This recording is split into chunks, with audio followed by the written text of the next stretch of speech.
Ka përfunduar afati i aplikimit për skemën mbështetëse në bujqësi për këtë vit. Skema e këtij viti, në ndryshim nga vitet e kaluara, nuk ka patur subvencion direkt për karburant, por është njësuar për njësi të sipërfaqes për të gjitha kulturat bujqësore në kushtin që fermerët që aplikojnë duhet të kenë mbi 3 hektar tokë të kultivuar. Nëse një fermer nuk ka pasur aq tokë të kultivuar, është dashur që të bashkojnë sipërfaqet e tokave si grup fermerësh. Prioriteti kryesor i skemës së mbështetjes këtë vit ka qenë blegtoria, ku përveç arritjes së pagesës për krerë, janë financuar deri në 10 milion lekë të vjetra për fermerët e rinj në sqarim të fermave të tyre.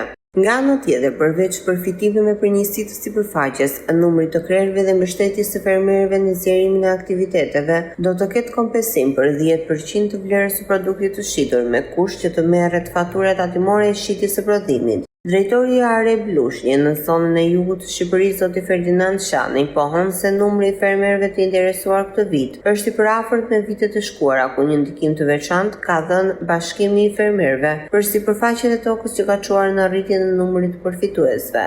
Gjithashtu Shani i bën thirrje fermerëve që të marrin faturat tatimore kur shesin prodhimin për të përfituar kompensim prej 10% të vlerës së prodhimit të shitur.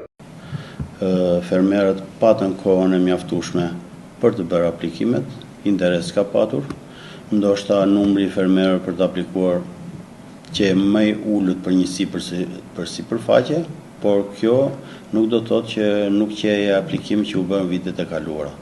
Pasi fermerët janë bashkuar për të bërë realizimin e 3 hektarshit, për të bërë aplikimin që ta përfiton këtë skemë. Në të kohë interes ka patur dhe për skemën e investimeve, për blegtorin ka patur shumë interes dhe tani jemi në proces për të filluar në kontrollin administrativ të dosjeve. Pra, për të bërë plotësimin e dosjeve ndonjë defekt që është. Interesi më të madh dhe që pam një rritje të numrit të fermerëve ishte kryesisht në blegtori, e cila ndikoi dhe shtimi i masës shpërblimit që jipesh për krerë. Por dhe bletaria, po ashtu, gjithashtu njërisi si vjetë ishte dhe aplikimet që u bë për të rinjt, që janë në moshën 9-40 vjeç, të cilët i jepet prioritet kryesisht për të bërë investime në blegtori. Në ndryshim nga blegtoria, ku u ul numri i krerëve dhe u shtua sasia e lekëve për krerë, në njësim për sipërfaqe, u shtua sipërfaqja, që u bë nga 1 hektar u bë 3 hektar, po kjo nuk ndikoi shumë në sipërfaqe, ndikoi në numrin e aplikimeve të fermerëve, po jo në sipërfaqen e aplikuar.